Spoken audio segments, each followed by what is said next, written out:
Des communautés entières, à l'instar des Tchokwe, ne veulent pas être surprises par l'organisation des élections annoncées. C'est ainsi que 100 observateurs électoraux, à long terme membres de l'association culturelle de ce groupe ethnique, ont été sensibilisés hier sur le processus à la Commission électorale nationale indépendante. Il s'est agi d'une matinée électorale à l'intention des observateurs long terme de l'association culturelle Tchokwe. Rencontre ponctuée par la remise des badges à ces derniers et aussi leur interpellation en rapport avec le rôle déterminant qu'ils ont à jouer pour apaiser les élections et crédibiliser le processus en cours qui petit à petit continue à prendre corps.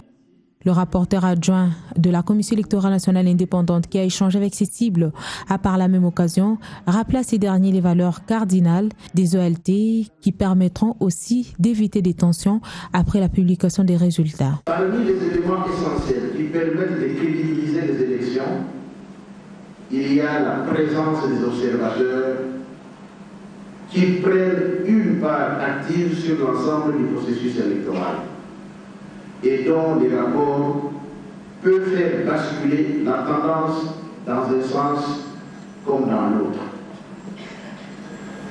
Votre présence dans cette salle traduit à la fois la volonté d'accompagner le processus électoral et nous contraint, nous, la CENI, à produire un travail de qualité.